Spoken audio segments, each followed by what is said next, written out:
I think you're doing it all wrong. I honestly hate to say this. By wrong, I mean your event marketing. How are you marketing your events and how do you do it much better? Just got back from this place, Southern California, and what I'm doing for this client is covering an event. I'm gonna share with you the most underrated and underutilized tools with regards to event marketing, teams and resources, what you need to pull this off, creative strategy behind your entire event marketing efforts. How do you get this marketing to work for you, not just for one event, but to work and market your business for years to come? And last, how do you pull this off on a very small budget? Okay, we don't all have these massive marketing budgets. How do you do this for a cheap price? Testimonials are one of the top things that you can actually do to market your future events. So I'm gonna tell you my strategy in covering testimonials. So hopefully you can learn something when you're putting on your event that you can tell your creative, your marketing team, or yourself to capture these in the right way, okay? Most people are not necessarily great when they look down the barrel of a lens and a camera, okay? This is tough for the majority of people because they're not used to talking and conversing with one of these guys, right? So they're a lot more natural when they're talking to another person. They're a lot more natural when they're actually taking a cell phone out and going selfie mode with a cell phone because they can kind of like see their own expressions with that cell phone. They can see themselves smiling. They can see something weird they're doing with their face, okay? So what I like to do is I like to just hand my cell phone with a selfie stick to somebody that I want a testimonial from, okay? So I'm gonna leave them be.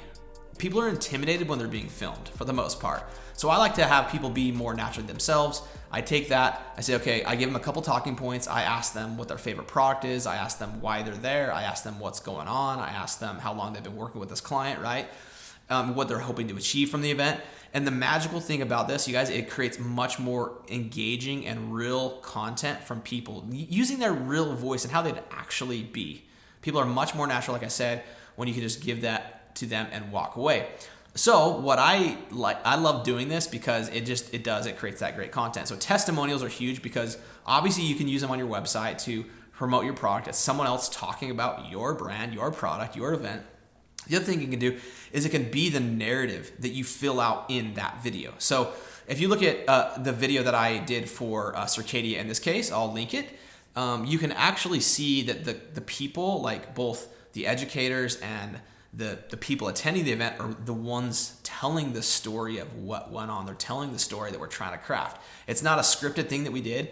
We just created a lot of testimonials, a lot of people talking, and then they crafted and told that story in the right way. I'm prompting questions so they have some ideas about what to talk about, but this makes it much easier to tell a story when other people are telling it, not necessarily you or like the marketing manager or the person putting on the event. When other people tell the story, it's much more effective. The other thing that testimonials can do is obviously you have them on your website.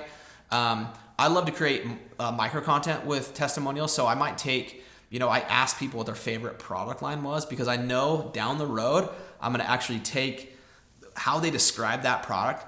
The way they describe that product is different than someone else. So when they describe the product the way they did, I can then take that voiceover and them talking and I can create a little reel that is like describing the product in a unique and fresh and a new way. So for micro content, testimonials are amazing.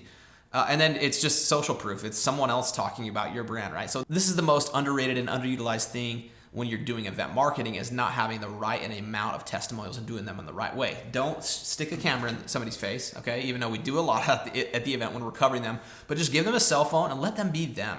I've even asked people to as they're journeying out to event, if I really know who they are and I have access to them, I've asked people to kind of document their journey a little bit and talk selfie mode, whether that be in their hotel room or at the event. This creates amazing, engaging, and real people content. Let's talk about your team and the team that's covering this on a marketing level. Whether that be internal or you hire some pros to get that done.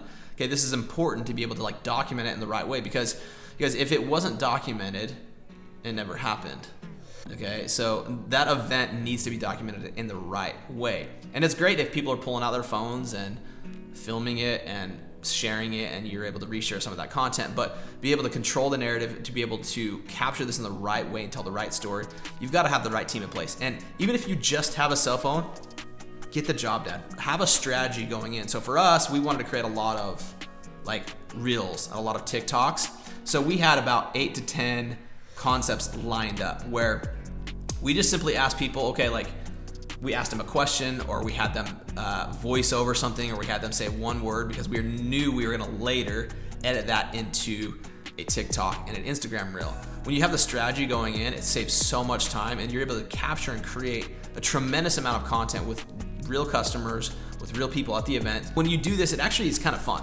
People had a lot of fun doing this. They had a lot of fun going in and making these reels with us. And so it kind of like enhanced the actual culture of this entire thing, number one. And number two, when we were filming them with a cell phone and just doing really simple, quick content for these reels and TikToks, I then would also kind of fall on the side with a professional camera and capture them laughing and smiling and having a great time and screwing up and all those things that actually make footage a lot better. So having these like built-in kind of ideas and strategy about what kind of reels and TikToks you're going to be producing can be a really effective strategy and making your event marketing much better. We had a couple of us on social and video, and then we had a photographer who also has a drone.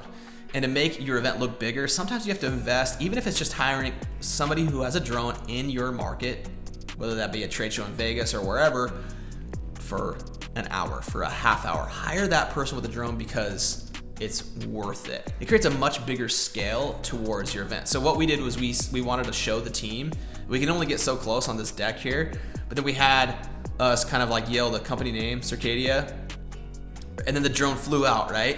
And captured like the beautiful location that we were at. It can cost you a couple $100 even for an hour or more. Honestly, it makes it look bigger and better than your event might even be. I wouldn't recommend this at every single event you do. Like the right one at the right location, invest in it. For us, we wanted to invest. This is the first event of the year. We wanted to really showcase, to really capture that in the right way.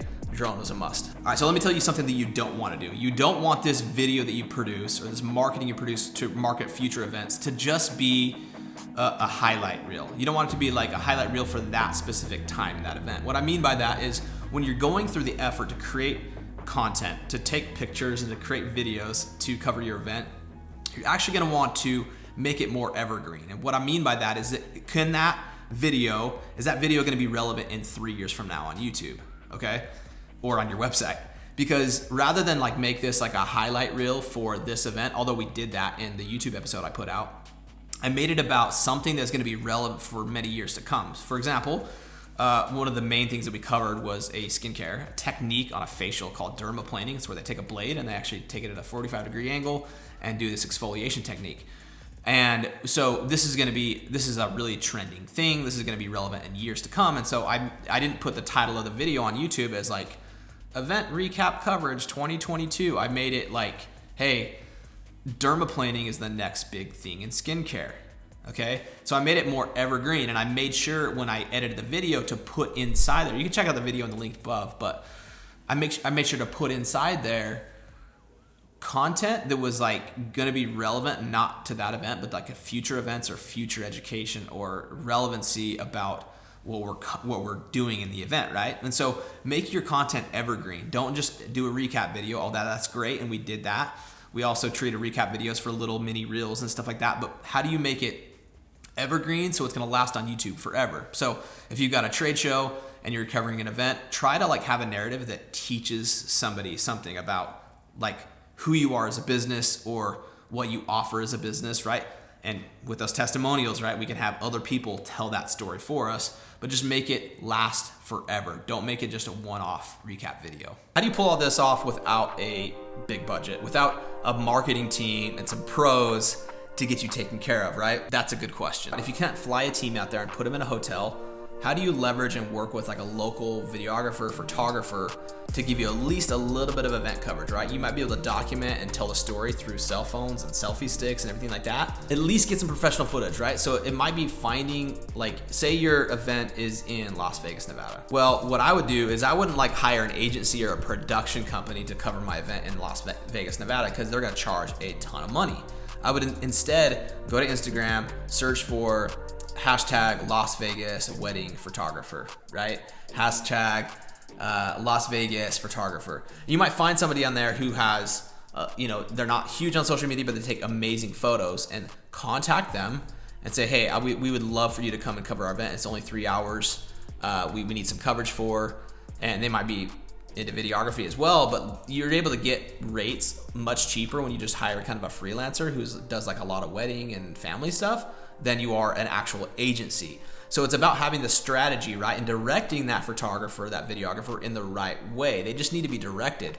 Where an agency, you're paying for a lot of strategy. You're paying for like the strategy that I just talked to you about in this video about capturing the right things and why. So if you can be that directive, that creative director for them, and then bring in like people who are really talented but less expensive on an hourly rate, this can be an amazing way to save some money on your next event.